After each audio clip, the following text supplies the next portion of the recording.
if it wasn't for Muhammad, the last prophet,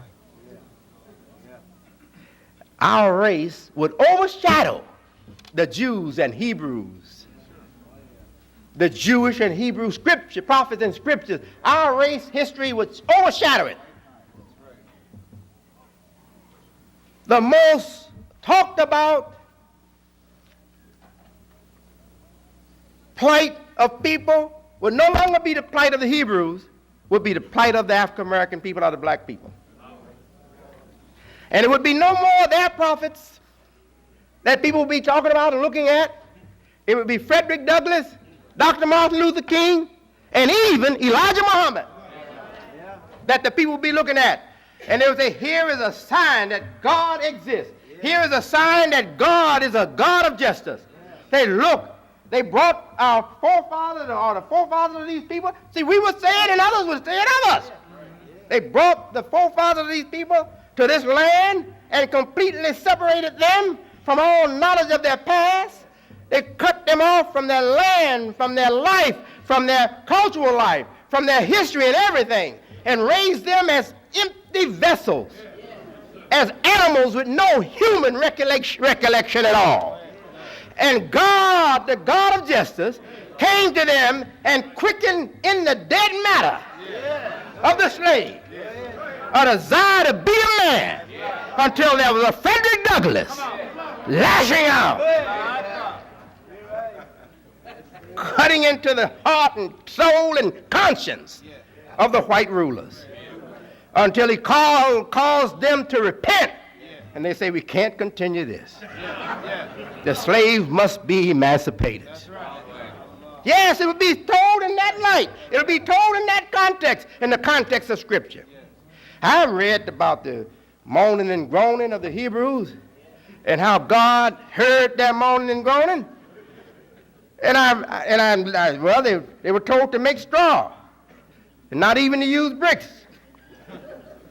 That's a hell of a thing to tell somebody to do.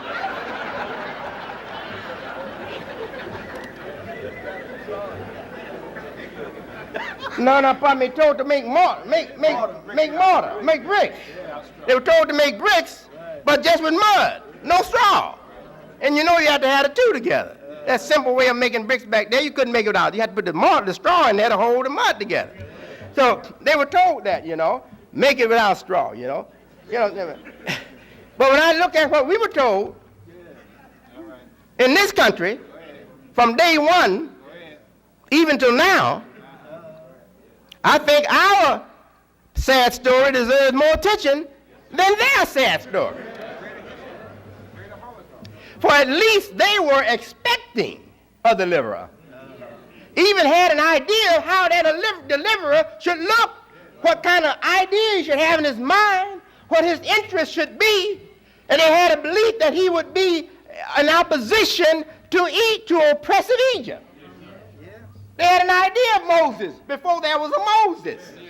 We had no idea of a Frederick Douglass until there was a Frederick Douglass, because there was nothing told us. Huh?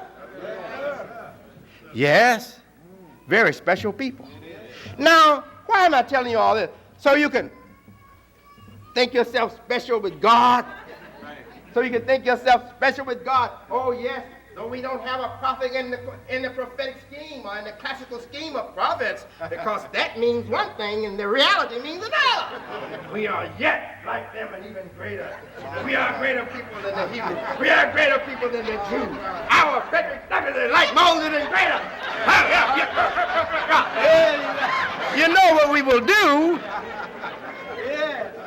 Now, just to sober you up so you don't go crazy. I have not told you that so that you will have some arrogance, some high nose over other people. No. When God comes to a people, he comes to a people because divine wisdom and divine plan ordered that.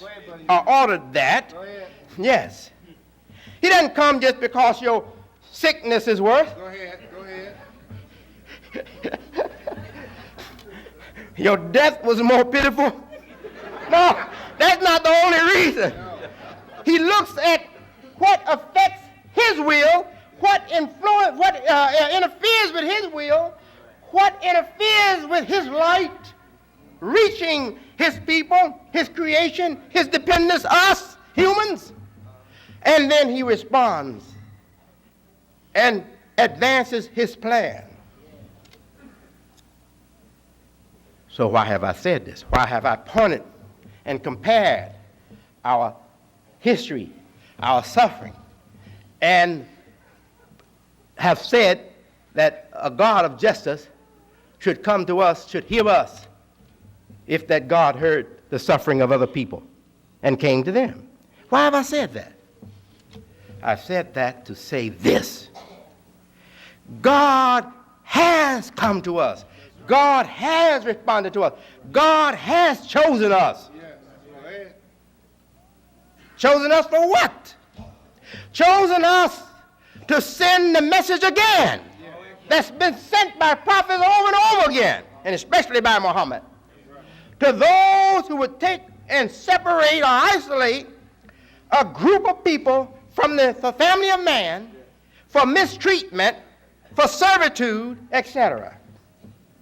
The message comes again that no matter how elaborate your scheme, no matter how treacherous your scheme, how deceitful your scheme, how complex, how hard to decode your program that you may use to hold the people down and deny them admittance, the God of heaven and earth sees you long before you start your thing and already have a plan to undo your works before you even began your works.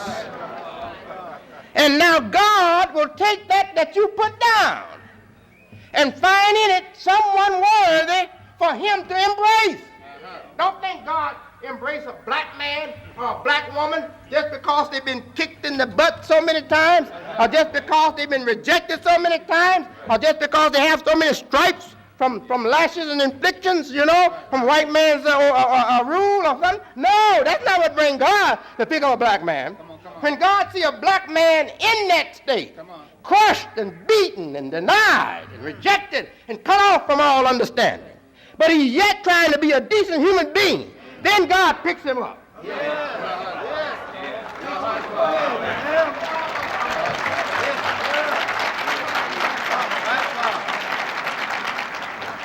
And he said, here's the thing that you reject. Here's the thing that you single out for abuses. The thing that you cut off from his humanity. I will take this thing you have cut off from humanity.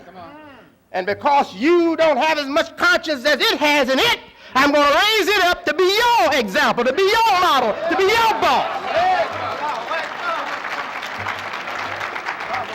Oh, yes, we have been chosen. We have been chosen because of the circumstances, because of our history, because of the circumstances in our life. We have been chosen to be raised up and be models for the world. It is going to come whether I preach, whether Jesse Jackson preach. We don't have to preach. You will preach. Your children will preach. It's going to come.